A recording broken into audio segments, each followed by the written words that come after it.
Hi hello welcome to my channel. ఈరోజు మీకు పప్పు చపాతీ ఎలా చేయాలో చూపిస్తాను. అందరూ జనరల్గా నార్మల్ చపాతీ చూసింటారు, ఇలా చేయడం ఎవరు చూసిండరు. పిల్లలు చాలా ఇష్టంగా తింటారు.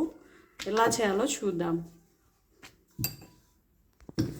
మామూలుగా ఇంట్లో పప్పు మిగిలిపోతుంది కదండి, మనం ఇలా పప్పుతో వెరైటీగా ట్రై చేయడం వల్ల అందరూ చాలా ఇష్టంగా తింటారు, చాలా టేస్టీగా కూడా ఉంటుంది. ముందుగా చపాతీని ఇలా చిన్నగా రుద్దుకొని అందులో పప్పు అప్లై చేయాలి.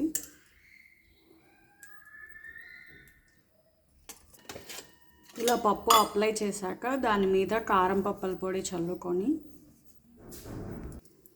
ఇంకొక చపాతీని తీసుకొని దాని మీద కవర్ చేయాలి, బాగా అతుక్కునేలాగా.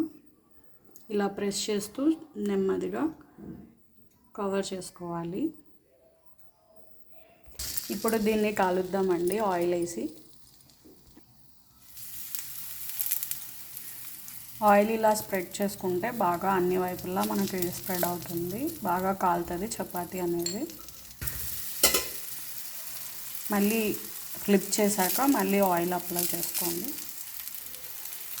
మీడియం ఫ్లేమ్ పెట్టుకొని అన్ని వైపులా తిప్పుతూ కాల్చుకోవాలండి. అప్పుడే మనకి లోపల స్టఫింగ్ అనేది బాగా వస్తుంది, బాగా టేస్ట్ అనేది తెలుస్తుంది మనకి.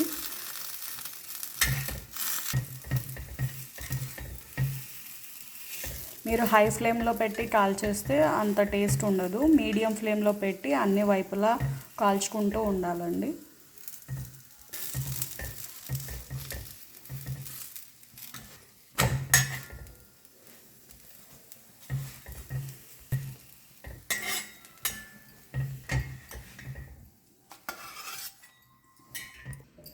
పప్పు చపాతీ రెడీ. ఎంతో టేస్టీగా ఉండే పప్పు చపాతీ రెడీ. టేస్టీ పప్పు చపాతీ రెడీ. పిల్లలు వద్దన్నా అదే పనిగా తీసుకొని తింటారండి, అంత టేస్ట్గా ఉంటుంది. ఒక్కసారి కంపల్సరీ ట్రై చేయండి.